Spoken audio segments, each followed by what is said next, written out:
За намайг Цогтууяр гэдэг зураач мэргэжилтэй тэр дундаа одоо шог зургийн төрлөө дагнаж өрнөтэй хийдэг. Монголын нэг өдөр зураг бол мэдээж магадгүй бүр 10 жилээсээ одоо Монгол хүн бүрийн мэддэг хамгийн сайн мэддэг зургуудын нэг. Одоо төрөлхтгүүрийн одоо 10 жилийн хичээл дээр хүртэл ордог те. Одоо Марзан хэмээгдэх Шарууга бүтээл гэж одоо социализм үеч гэсэн энэ зургийн тухай заадаг байсан юм сургалт. Мэдээж төрөлхтгүүрийн сургуульд орчоод 1980 онд тэгээд тэрнээс хойш бид нөгөө музейнүүдээр мэдээж их явж үздэг хардаг. Хичээл дээр шаарддаг байсан. Монголын урлагийн түүх, дэлхийн урлагийн түүхүүд үзсэн. Тэр үед бас давхар орж ирсэн. Тэр үед илүү наривчилж мэргэжлийн багш нараар бас заалгаж байсан. Сайн илүү мэддэг болсон. За дараа нь бол мэдээж энийг бол манай урлаг судлаачид бас дэлхийн урлаг судлаач нэлээд сайн судалсан. Ярьсан битсэн юм явсан байдаг. Ломакина гэдэг Орсын эрдэмтэн Марцан Шаруугаан бүтээлээр ном гаргасан байдаг. За бас Бачлонгой Марцан Шаруугаан бүтээл төрүүлсүүгээд том ном байгаа. Тэрэн дээр хүртэл би детальчилж Японууд бүр зөвхөн Монголын нэг өдөр гэдэг номоор зургаар ном хийсэн байдаг. Яг харьцуулаад бүр детальчлаад яг газар тариалны ямар байсан. Ах хоёр гэлээ зан үйлний ямар байсан. Бөөгөлтийн гүзэг чиг фото зургтай харьцуулаад би тухайд Япон хэл мэдэхгүй байсан ч гэсэн надад сонирхолтой ном санагдчихсан. Ер нь алдагтай зураг л да.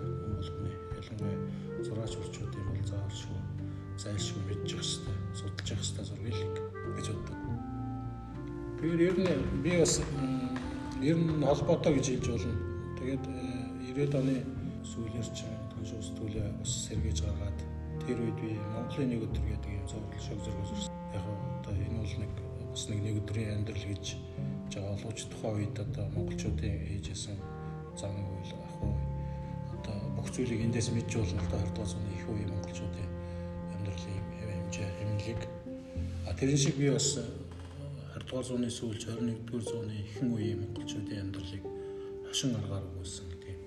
Монголын нэг өдөр гэхдээ сэдвтэй ургацын нэг өдөр, намрын нэг өдөр, ханиадны нэг өдөр гэдэг юм уу те. Үерийн нэг өдөр, төмөрийнх гал ингээд сонгуулийн нэг өдөр, урлагийнхны гал их олон зураг зурсан. Тэгээд ер нь нэг 50-60 зураг байна да. Ер нь. Тэгээд дараа нь ер нь Монголын нэг өдрийг бас нэг сайн чанартай бас зурвал тавья гэдэг. Манай Монгол зургийн бас нэртэй мастер хоёр тэгээд өсгөө. Тэр өсгөө захиалж байгаа бас нэлээд удаан хүлээсэн эцэст бас нэг сайхан зураг зурвалж гэртээ заалсан да. Болтол байн харж л байд. Харагдсан шинэ юм мэдрэгдэг гэж хэлж болно. Одоо газар тариалан ан одоо тэгэл тэр баяр наадам тэгэл одоо шашны зан үйл одоо бурхны шин бөөгийн зан үйл тэгэл бүхий л амьдрал байдаг та. Тэгээд гол нь нөгөө Марцан Шаруугаан одоо нэр очин ч гэсэн ер нь Марцан гэдэг шүү дээ. Тэгээд энэ өөрөө бас нэг юм хошин одоо мэдрэмжтэй хүн байсан. Хошин шогийн мэдрэмж тэр зүйлүүд нь бас нэлээд туссан байдаг. Энэ дээр бас хошин хэллэгүүд яг детальчлаад авчиж шог зураг гэж хэлж болохоор тийм хүртэл дүр төрслөл тийм зүйлүүд зөндөө байдаг л да. Ер нь бол яг мэдээж Марцан Шаруугаан энэ бүтээлүүд дээр байд гол онцлог бол яг л тэр нэг юм хошин мэдрэмж юмор хошин дүрслэл хошин санаанууд тэр нэг гайхалтай гүний ус гарах хэслийн Монголын нэг өдөр дээр бол их марцсан зүйлүүд их байдаг шүү дээ. Хайр дурлалтай холбоотой тийм ээ. Бараг адал явдал ингээд нэг юм хөдлөх юм бол юм өгөлтэй кино юм болчоор. Монголын нэг өдөр зургийг одоо хүмүүс үзэх мянган шалтгаан байж болно.